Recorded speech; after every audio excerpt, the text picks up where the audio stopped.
The Coopers rewarded Brabham's forceful style, which sometimes surpassed the car's own limits of road holding.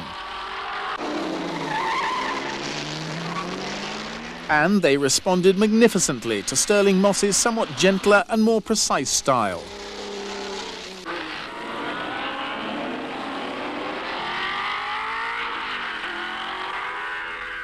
Brabham's success during the 1959-1960 seasons encouraged every constructor to adopt the rear-engined layout. But while Cooper had arrived at this layout as a logical step, Lotus founder Colin Chapman took the format beyond the bounds of even the most imaginative designer. Chapman, quite simply, was one of the great geniuses of motorsport who would take his theories to the limit and constantly sought solutions to the most imaginative ideas which would mark 2 decades of motorsport. Chapman's Lotus 18 was a sort of refined Cooper, still with a multitubular chassis, but its successor, the 25, was the first monocoque chassis in Formula One, a chassis made of stressed, shaped aluminium moulded around bulkheads, and while not an original Chapman idea, is still the basis of Formula One chassis today. C'est la première voiture qui représentait une approche de la sécurité passive en Formule 1. Le fait que cette voiture monocoque ait réussi et se soit imposée, que cette technique se soit imposée, a peut-être sauvé des dizaines de vies de pilotes parce qu'avant, le châssis était une structure multitubulaire et en cas d'accident, les tubes se pliaient, se cassaient et ils hachaient le pilote qui était à l'intérieur. Et c'est pas du tout d'ailleurs dans ce but spécifique que Chapman a fait la 25, c'était pour avoir une voiture plus rigide, plus légère. Mais il se trouve que tout de suite, quand on a vu cette voiture, Jim Clark, quand il est monté dedans, il a dit « Je ne monterai plus jamais dans une voiture qui ne soit pas monocoque ». The great Jimmy Clark never drove for another team but Lotus in Formula One. He won 19 races and his 2 world championships came driving first of all the neat Lotus 25 and then its successor, the 33, the 2 most advanced cars in the early 60s. His driving was almost insolent in its apparent ease.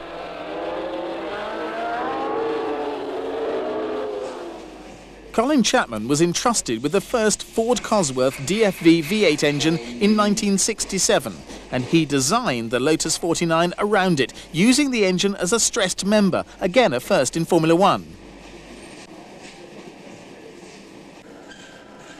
See if it'll motor car. I hope so. So do I. Yeah, that's fitting well. Beautiful. Yep, that's the job. Lovely. The chassis itself had a strange look. It finished right behind the driver's back and the rear suspension was part of the engine and gearbox assembly which was designed to take it. It was also a weight-saving solution which Graham Hill put to good use by winning the 1968 World Championship.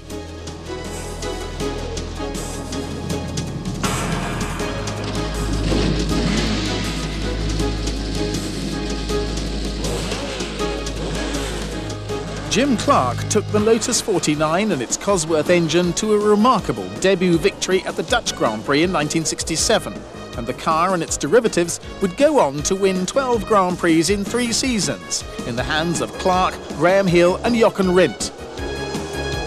But more than that, it was the inspiration for other constructors in Formula One, rather as the Lotus 25 had been in building their cars for the new 3-litre formula introduced in 1966.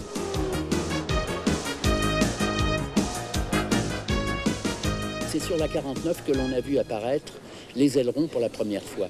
La première apparition d'ailerons en Formule 1, c'est Monaco en 68 et c'est sur la voiture de Graham Hill qui d'ailleurs l'a emporté. Il y avait 2 ailerons à l'avant et il y avait un capot arrière en forme de déflecteur.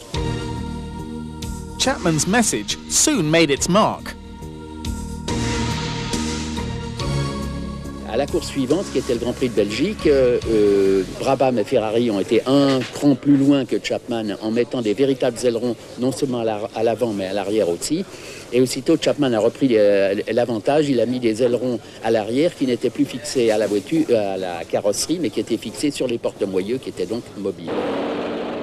But now Chapman and his fellow constructors began a trip up a dangerous blind alley as they developed bigger, higher and more fragile wings, which, when they failed, caused horrific accidents.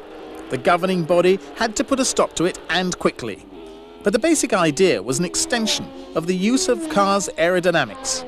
No longer was it simply important that it cut through the air with ease, but that it was pushed down onto the ground to give it better grip.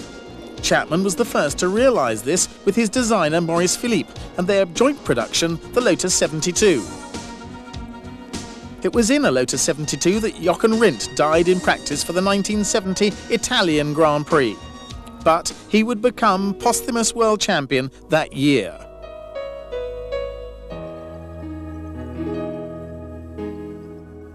Then it was Emerson Fittipaldi's turn to profit from the extraordinary potential of this innovative and revolutionary machine. Its shape not only produced a remarkable amount of downforce, but moving the radiators from the front of the car to the side pods made a significant change to weight distribution to the rear, which in turn improved traction and grip. Once again, this inspired concept from the fertile brain of Colin Chapman would be adopted by all his rivals. But the 72 was so advanced that it enjoyed an exceptionally long career, seeing service over 4 seasons. It was obviously a distinguished career as well, for this car would win more races than any other in the World Championship, winning 17 Grand Prix in the hands of Rindt, Fittipaldi and Ronnie Peterson. It became the JPS Special for a while, adopting the name of its sponsor, but the Lotus 72 helped Fittipaldi to the first of his 2 World Championships in 1972. But then, things turned sour. C'était une voiture qui était faite pour marcher avec des pneus conçus spécialement pour elle, compte tenu du fait qu'elle avait un poids non suspendu extrêmement faible à l'avant. Et à l'époque, Chapman était avec Firestone, qui faisait des pneus spéciaux pour la 72, ce qui lui a permis de remporter ses succès. Et puis, Firestone s'est retiré de la compétition, Goodyear est venu, et Goodyear a fait des pneus pour tout le monde, puisqu'à l'époque, ils étaient les seuls fournisseurs de pneus. Ils ont fait des pneus standards qui ne convenaient plus du tout à cette voiture. Chapman's last technical gift to Formula One before dying of a heart attack at the start of the 80s was the idea of using ground effect in Formula One.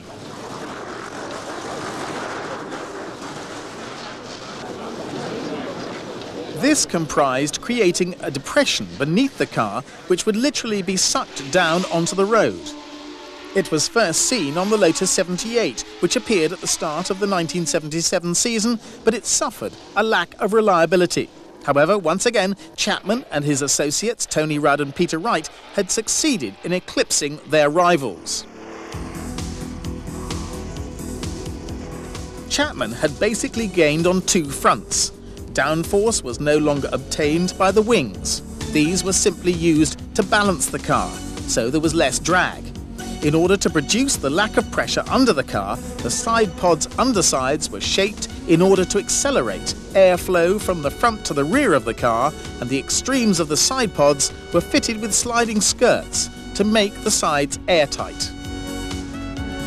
The grip that this produced gave phenomenal road holding, and with it, Mario Andretti and Ronnie Peterson completely dominated the 1978 season. By winning 6 Grand Prix, the American took the World Championship ahead of his Swedish teammate, who would be tragically killed in the Italian Grand Prix, a race that was becoming the team's black spot after Rindt's accident in 1970 and being blamed for Von Trips's in 1961. Once again, Chapman had caught his rivals unawares. But once again, however, less innovative but more painstaking rivals would catch him and overtake. After Chapman had died, one wondered who would become the guru of Formula One. At the start of the 80s, McLaren became the dominating force in Formula One. It had been founded in the 60s by the New Zealand Grand Prix driver Bruce McLaren, a former Cooper driver who had decided to go out on his own, but had been killed in testing in 1970. Co-directors had continued to run the team successfully, as demonstrated by the 2 championships won by Fittipaldi and Hunt in 1974 and 1976, but then success had dried up.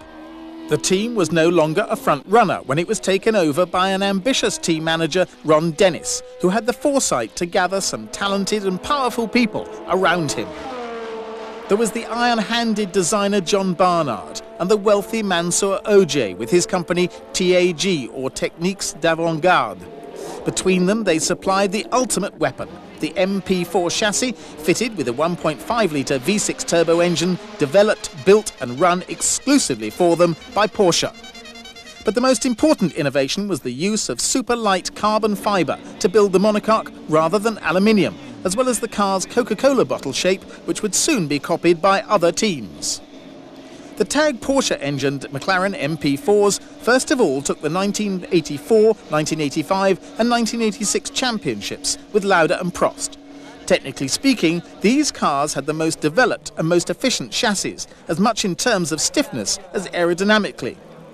The engine remained one of the best throughout 1984 and 85 and would remain one of the most reliable as well. The combination of the engine chassis and Dennis's reliability meant that this was one of the most successful periods of any team in Grand Prix racing.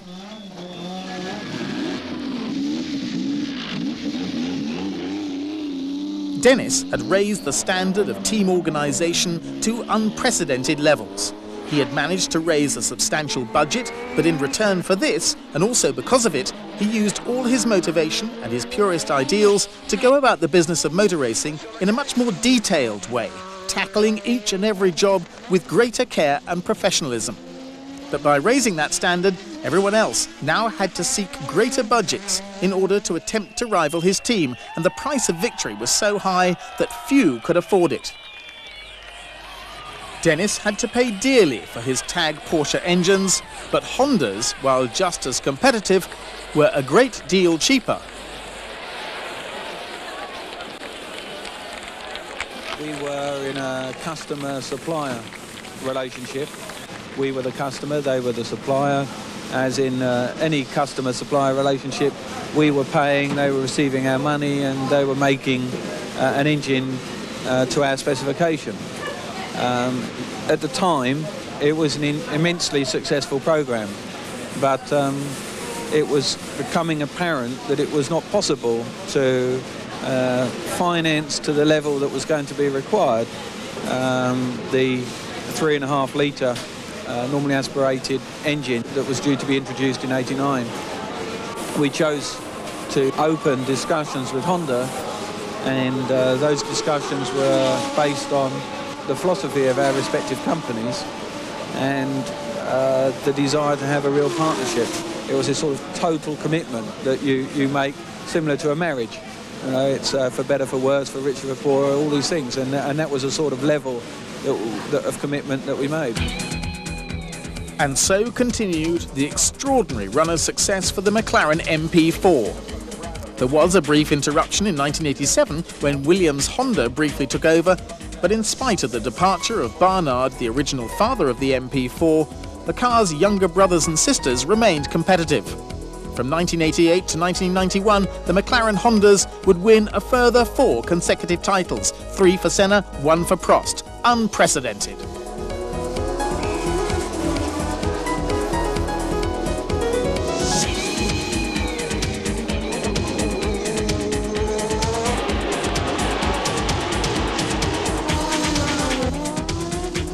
Indeed, the sheer statistical success of the McLaren MP4 makes one reel. Between the McLaren TAG's first win at the 1984 Brazilian Grand Prix and the McLaren Honda's last win at the 1992 Australian Grand Prix, 9 seasons, these cars won 4 drivers' titles, 6 constructors' titles and 69 Grand Prix, an average of 7 wins per season for almost a decade. And that average rises to 9 per season if you take it from 1987 to 1992. Never had a team, and certainly not a car, spent so long at the peak of Formula One, a sport which, until Ron Dennis took over McLaren, had always seen constant swings and changes in power.